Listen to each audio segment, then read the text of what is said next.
Pagbasa mula sa aklat ni Propeta Malakiyas. Sinasabi ng makapangyarihang Panginoon, Ako'y isang haring dakila at kinatatakutan ng lahat ng bansa. At ngayon mga saserdote, narito ang utos ko sa inyo. Parangalan ninyo ang aking pangalan sa pamamagitan ng inyong mga gawa, sabi ng makapangyarihang Panginoon.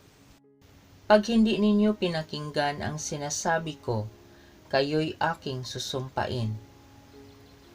Subalit lumihis kayo sa daang matuwid, kayong mga saserdote.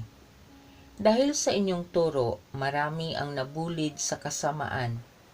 Sumira kayo sa ating tipan, sabi ng makapangyarihang Panginoon. Kaya hahayaan kong kamuhian kayo ng mga Israelita, sapagkat hindi ninyo sinusunod ang aking bilin at hindi pantay-pantay ang inyong pagtuturo. Hindi ba iisa ang ating Ama at ito'y ang iisang Diyos na lumalang sa atin? Kung gayoy, bakit sumisira tayo sa pangako sa isa't isa? At bakit winawalang kabuluhan natin ang kasunduan ng Diyos at ng ating mga magulang? Ang salita ng Diyos. Sa iyong kapayapaan, O Diyos, ako'y alagaan. O Panginoon ko, ang pagmamataas, tinalikdan ko na at iniwang ganap. Ang mga gawain na magpapatanyag, iniwan ko na rin, di ko na hinangad. Sa iyong kapayapaan, O Diyos, ako'y alagaan. Mapayapa ako at nasisiyahan, tulad niyong sanggol sa bisig ni inay. Kaya mula ngayon, ikaw o Israel, sa iyong Panginoon magtiwalang lubos.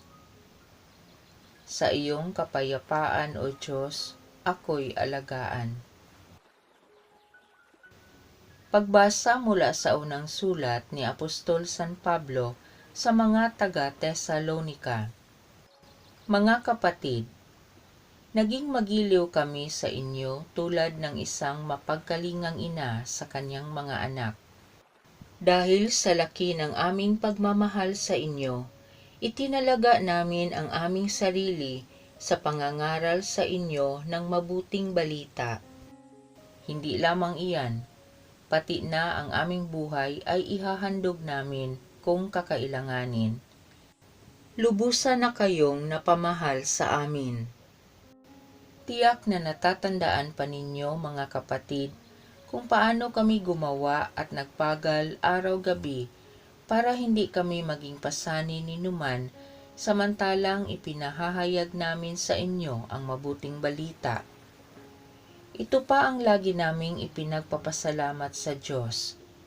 Nang ipangaral namin sa inyo ang kanyang salita, tinanggap ninyo ito bilang tunay na salita ng Diyos at hindi ng tao.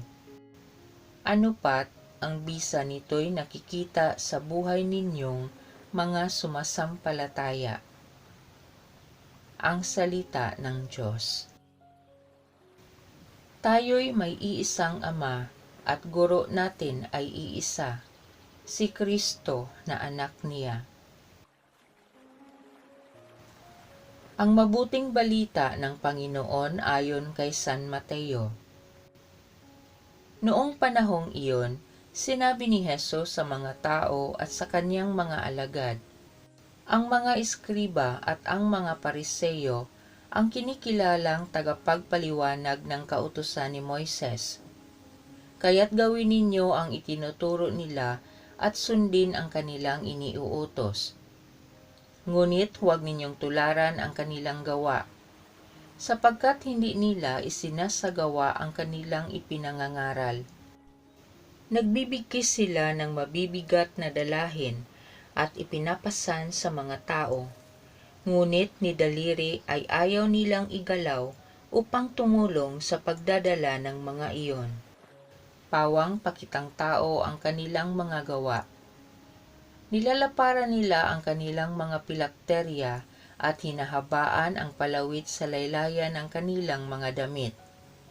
Ang ibig nila'y ang mga upuang pandangal sa mga piging at ang mga tanging luklukan sa mga sinagoga. Ang ibig nila'y pagpugayan sila sa mga liwasang bayan at tawaging guro.